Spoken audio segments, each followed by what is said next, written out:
So, you know, I use what I can to connect to his past.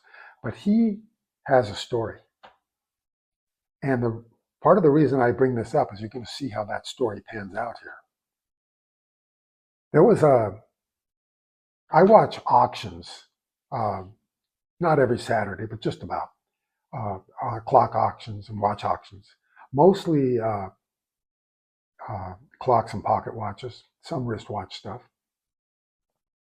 And I was watching Saturday, and this is June right now. So a little over a month ago, I was watching the auction. I'm sitting here working, sitting there working, and tinkering, and looking over and watching, listening to the auction more than anything.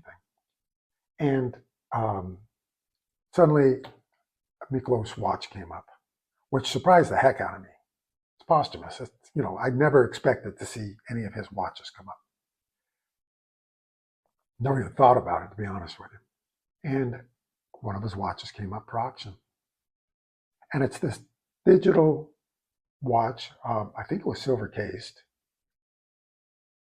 And flying tourbillon. Okay. So that in itself will command a higher price. Flying tourbillons are pretty much sought after. Or tourbillons, but flying tourbillons even more so. And you see them in wristwatches. Not many were made prior to them going into the wristwatches. But with new technologies and lasers and everything, they're able to make them for the wristwatch accurately with CNC and smaller and everything to make them fit. Before it was pretty hard to do that. And so his watch came up for auction, and I was glued to it. And the pre-auction estimation price was that it was going to go for between 20 to 40,000 euro. And I was thinking, that's too bad, because of a wristwatch, I'd do at least double that. And probably, and I say at least, it could be much more than that. But it was a pocket watch, and pocket watches are flat. They're beginning to pick up now, but they're flat. And so I thought, let's see if they can get the full price, or whoever was selling it. And the auction took off and quickly went past the 40,000 euros. So now it's like, okay, this might get exciting. Let's see what's happening here. Somebody knows something or thinks something.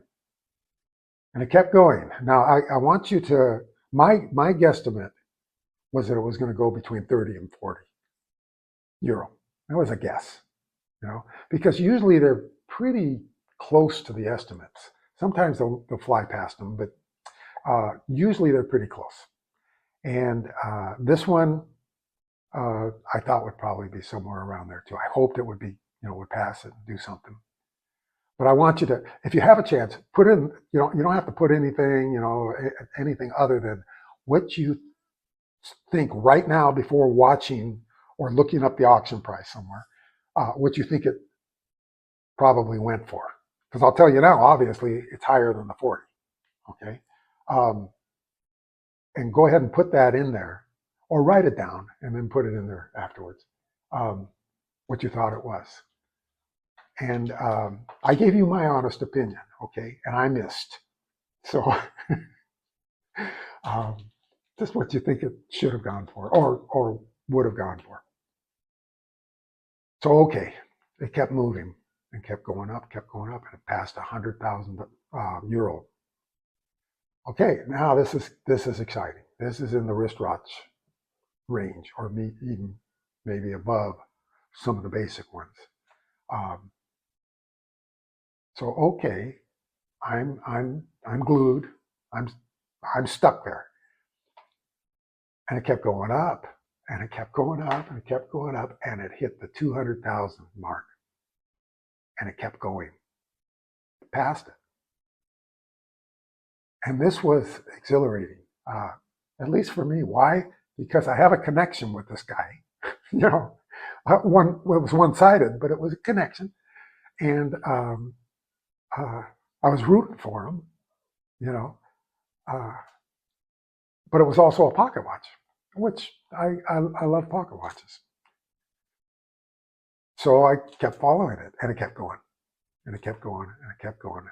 Final hammer price in euros was 900,000 euro, which on that day, the exchange rate was 1 million in US dollars, 1 million, either 63,000 or 6,300. I don't remember at that moment, but it sold for $1 million.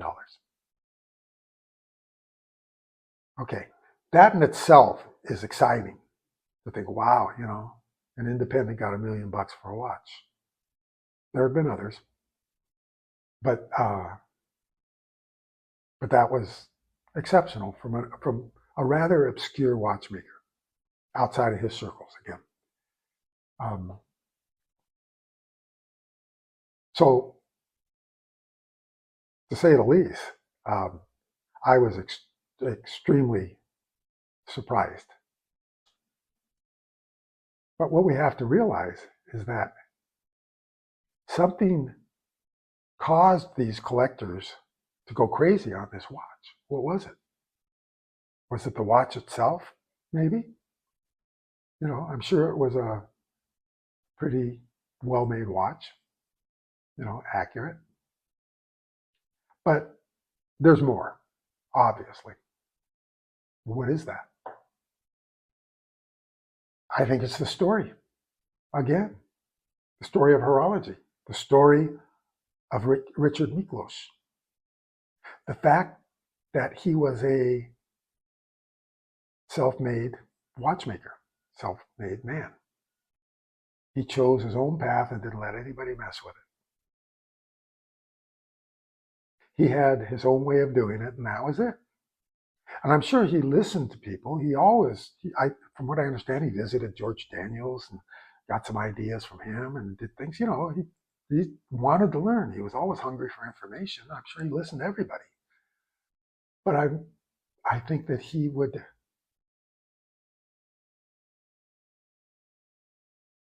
listen to, let's say it's criticism, okay? He would listen. He would think it through, analyze it, and decide whether he needed to make some changes or not, matter of factly, and would discard it if it wasn't for him.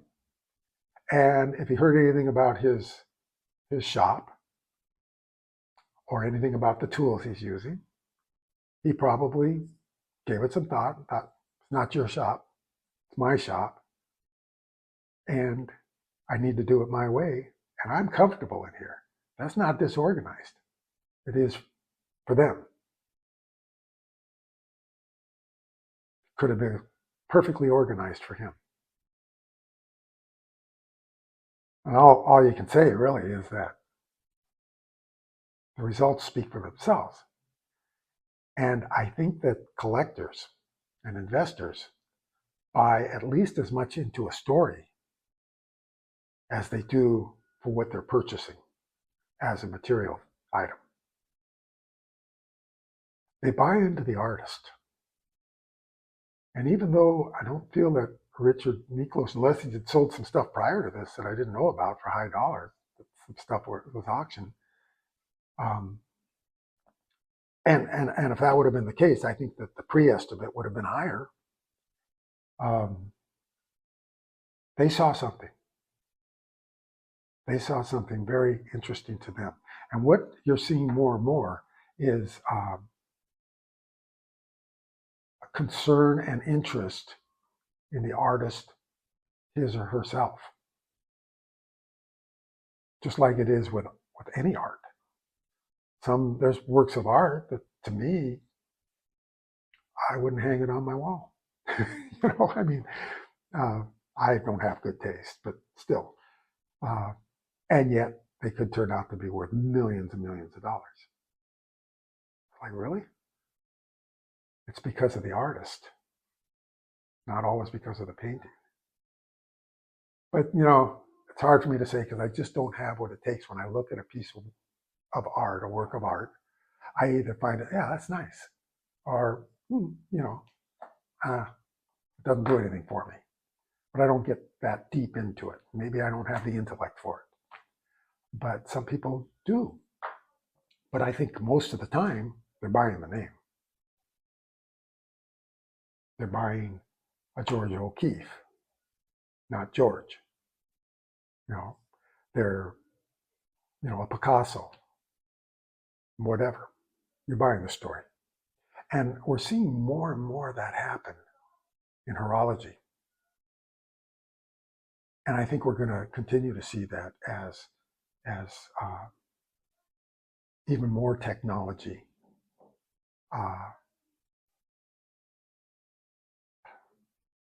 emerges, like AI, and starts moving into our homes even more so. We are going to want to step out and connect with real people again. So anyway, it was about the tools, but the story itself there is pretty cool. And I think it says a lot as far as what you really need. Obviously, he needed a lathe. He didn't need the rounding up tool. And here's what he did with the rounding up tool. Here's the difference in the tooth form. And the flat bottom is definitely more appealing to me aesthetically also.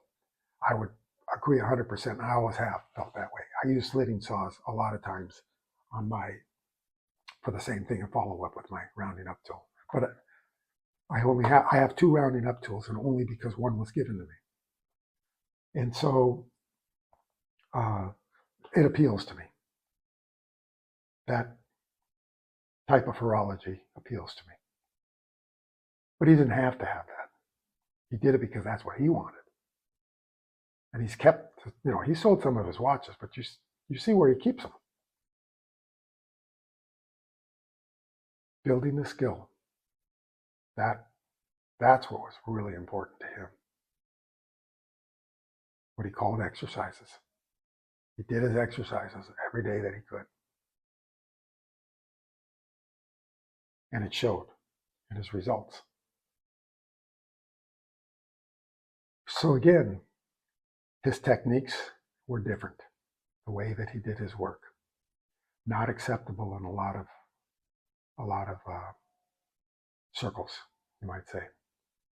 His shop was not the pristine white schmuck or whatever you call that, finger cut, spotless bench, and everything in its place with the highest end tools that you can possibly get. But instead, what you saw. And it's in no way am I trying to put down the cleanliness or the great tools or anything else. Big companies need to do that. They have first an image to uphold, important for their marketing, and you have a society. You have numerous employees. In a lot of these companies, a lot of employees, and you have to respect each other's workspace, you might say. Meaning, if I put all my tools or did that around my bench, working for one of those companies, I wouldn't be working for that company for very long. They'd throw me out of there in a heartbeat, and understandable. So it's in no way to put down a clean room or the way that somebody else does things. They have their reasons. I take no issue with that at all. Where I have a problem is when they start telling other people how they're supposed to do it. It's like passing on a religion or pushing it down your throat. Passing certain boundaries there. And that's what I see happening a lot with people that are just coming into it. But the younger people who are looking for something now, who are trying to get out of tech type work, they don't really know what to do. They're getting, again, like I mentioned in the first video, bombarded with all these pictures and videos of the fantastic setups that these people have with hundreds of thousands of dollars worth of equipment. And so that's my concern. And those of you that are at that point, thinking of stepping in or have already stepped in, all I can say to you is do it your way. If you don't have what you think you're going to need yet, learn. Get the simple things. Start learning the skills. Learn, study. There's always something to do while you're waiting for the next tool.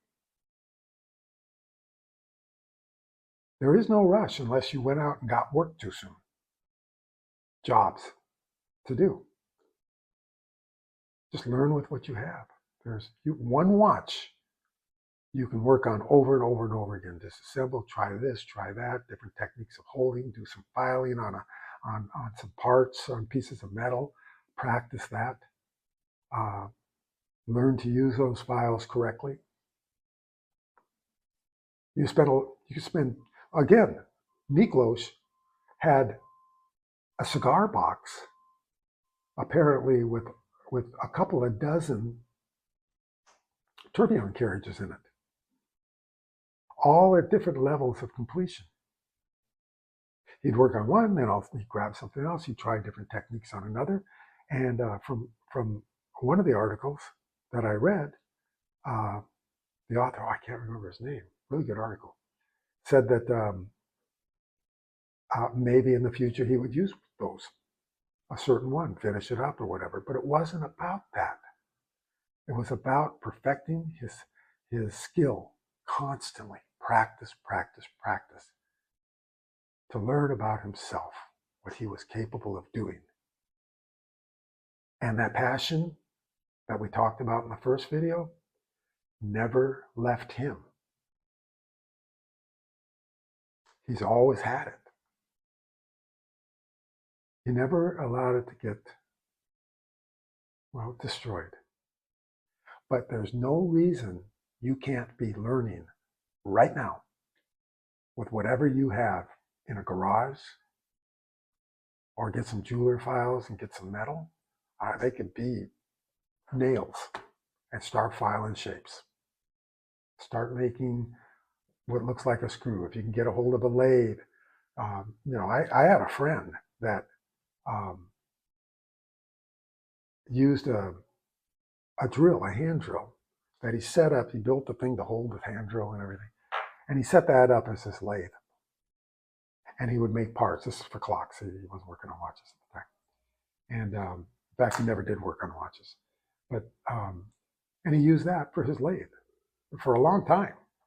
And then he became full-time at doing this. I mean, had a complete shop. He passed away. But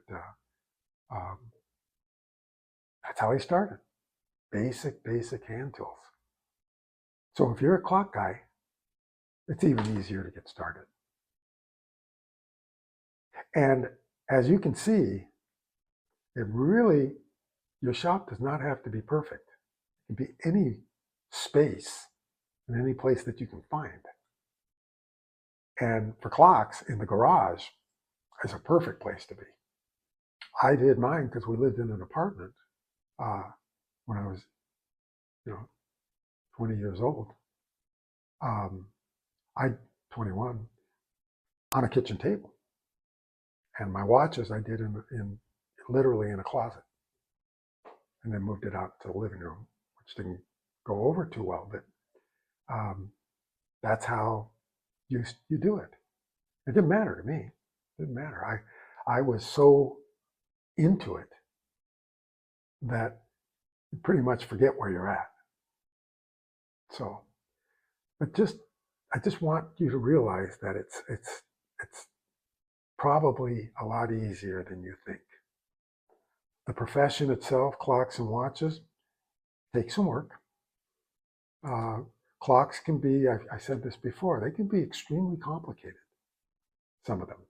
So you don't have to start with those. You start with simple clocks. You can get them for a few bucks or free out there. American clocks are very forgiving. You can You can kind of miss on the tolerances somewhat. I'm not suggesting you do that. Try not to. And those suckers will still run a lot of the time.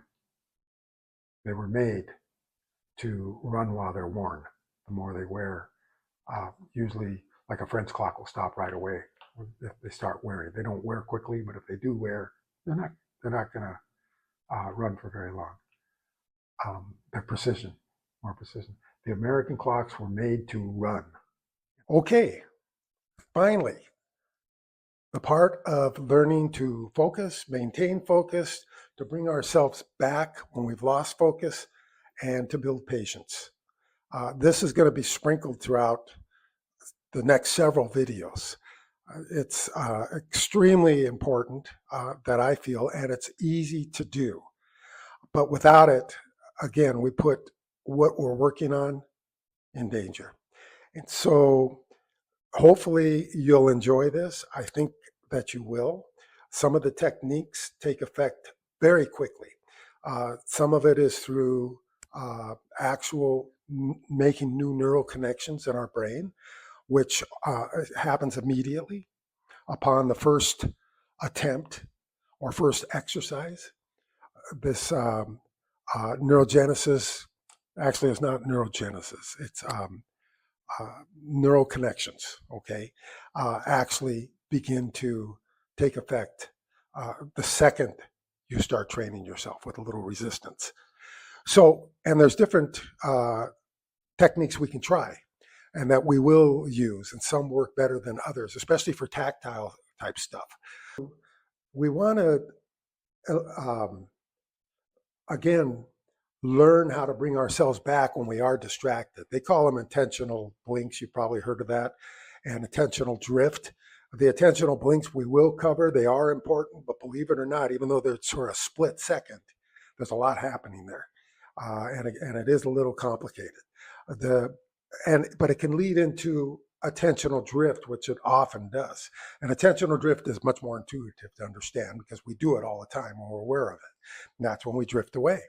And to recognize when we have drifted and to bring ourselves back takes some work and some training to do that. We're going to focus on some exercises that are that kick in our plasticity of our brain, so that you have we have neuroplasticity. Our brain is capable of forming new neuronal connections to the day we die. And that could be at 110 years old. We're still, our brain is very plastic. And that's a wonderful thing because that means you can change your brain. And you can change it with a little effort. But it generally requires some effort.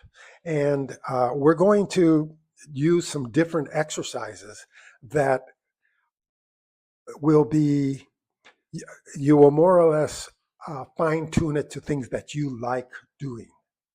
The exercise. An example of that is like I like to juggle. Okay, I started that a couple of years ago because I noticed certain things with my that were declining a little bit for me, and my working memory also. And so juggling builds that part of your brain. It works a lot in your hippocampus, but it also forms gray and white matter. And meaning like the white matter connections to other parts of your brain, different areas. It's very effective because you're crossing the hemisphere. It's called a corpus callosum, the hemisphere from right to left.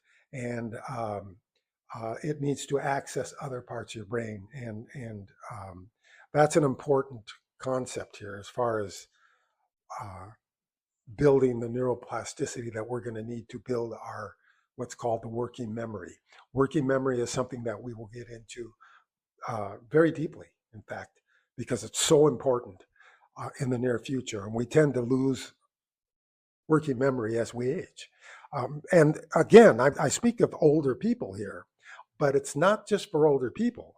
Younger generations are suffering from something just as important, and that's lack of the ability to stay on target you might say. They can, I'm not saying they can't do it. It's just distraction is set up now in the form of a smartphone, uh, where it's so high tech that, and its main motivation is to get your attention, main focus, and it's doing it through such high tech techniques that you're not even aware that it's happening. And it's training our minds to not stay concentrated on anything for very long. So it's something that we're going to deal with right now, in fact, because what we want to do is eliminate as many possible opportunities for things to come in, which could be people or marketing or anything, to distract us and cause these attentional drifts to happen in the first place. And we can eliminate a huge percentage of them just by warming up, just by setting up our workspace every time that we're sitting down to work. You would not go to a gym and start working out with heavy weights, or go for a run, or say you're going to compete in a marathon or whatever it is, without warming up first. And yet we think so often that we can just sit down and start doing whatever we want to do. Say you're a writer, you think you're going to sit down and just start writing. Well, if you warm up first, it makes all the difference in the world. And by warming up, for us, working with our hands, what I mean is whatever you're doing, you're trying to, or you're going to try to make the thing of interest, like in this case, say a clock movement, the most important thing in the room. This is so important because if it's not the most important thing, your mind is going to drift over to the thing that's the most important thing, or what you think is the problem that you had earlier, or whatever it may be, or what you have to do in the future. When you're in that room, the rest of the world is shut out. That's how you have to feel if you want to stay focused on anything. If you allow these distractions, they will occur. And with high tech now, it will occur without you even realizing it most of the time. So the first thing for me is my workspace is a no phone zone. That's it. No smartphone in that room. And you might think, well, yeah, how about I just turn it off? Okay, that's better than nothing for sure, but it will still distract you. We are trained to use that phone to distract us now.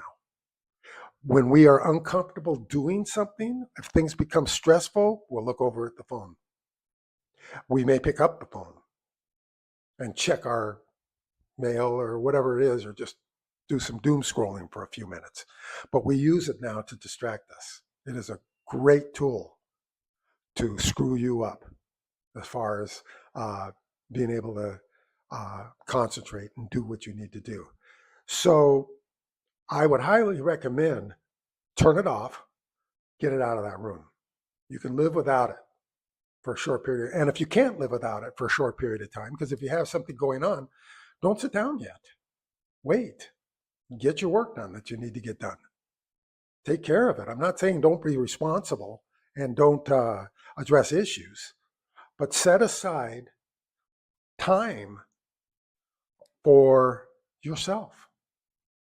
Make what you're about to work on the most important thing in your life at the moment, and only allow an emergency, a true emergency, to interrupt you, to disturb you. But we're still going to have a lot of attentional blinks and attentional drifts. There we go. We've eliminated distractions as much as possible in the room by getting that phone out of here, and any other things that might distract you. Try to take care of that before you sit down. Make it important that your workspace, your work environment. Don't allow things to distract you that don't belong in there. Okay, it's going to happen. It's going to happen. The dog's going to bark. Something's going to happen, right? And don't get upset about it. Just learn to make it your quiet space. And become more and more comfortable in there. It's not a place to stress out because you have distractions. It's a place to relax, even with the distractions. We're just trying to get rid of as many as we can. You're going to have distractions. We're going to distract ourselves. And what we have to do now is we're going to build the ability to bring ourselves back, to know when we've been distracted. So what we're going to do next is we're going to start doing things to develop our working memory and our ability to bring ourselves back and to notice when we've drifted away in the first place, then to bring ourselves back. And that is done, much of that is handled in the prefrontal cortex, the analytical part of our brain. And that, the only way that we can build that is to make a connection to it from another part of our brain. It's not the only way, it's the easiest way for us. And so we will start with a couple of exercises that will start building those connections. And it will not take long. Okay, so the first thing that we want to do is again, make it, whatever it is that we're going to be working on, the most important thing for us for that moment. And we do that by visual focus. The visual cortex, the visual part of our brain, is directly linked to our ability to focus our mind on a particular item. So what that means is that we can access that part of our mind by looking at something and by focusing on something. So we're going to do two exercises that will start to increase our ability to focus and maintain focus. The first one is just getting ourselves centered, getting ourselves warmed up to the fact that we're going to be working on something. I'm going to use a watch movement right now. And what you want to do is sit down where you're going to be working and look at, if it's a watch movement or a clock movement, stare at it. As simple as that sounds, just look at it and have it at the distance that you're going to be working at. Meaning, if you're going to be working on a watch, get in close and look at it for a couple of minutes with no interruptions. Just look at it. You don't have to think of anything. You can, but you don't need to. You just look at it and allow it to focus. Because what happens is that where you direct that attention, you're directing your energy. And by doing that, you're making it the most important thing to you at the moment. And that will carry over into the whole session, say the next hour of working. And so stare at it, just look at it and stay at that distance. Now there's the second part of this is going to come in a second. And try to do it for a couple of minutes and stay quiet. Try not to think of or let your mind wander. And if you see your mind wandering, just bring it back, but stay focused. Try not to blink much, but don't force yourself. Okay. I mean, blink if you need to, but don't use that as a distraction. Use nothing as a distraction and just focus on that movement, clock movement, watch movement, doesn't matter. But keep it at that distance. Once you've done it for a couple of minutes, what you're going to do is stay focused on it and now go into peripheral vision, meaning now while staring, don't take your eyes off of it. Notice the things on your perimeter, okay? Like put your hands out there and just see those fingers. Notice other things in the room as far out as you can. And do that for a couple of minutes. What you will notice is that you are no longer really seeing, even though you're staring at it, you're not seeing the movement that you were staring at so much as you are all the peripheral objects. Okay, this is doing a great deal right now for your focusing, even though we're not aware of it yet. And you're going to do that for a minute or two. And that's actually not too stressful to do that. It is a little bit, but it's you're not getting a lot of resistance there. It's almost relaxing if you're not forcing it. And now what you're going to do is come back to focus. And that in itself, and just stay focused again for a short period of time, that in itself is enough exercise to get you centered and get you started.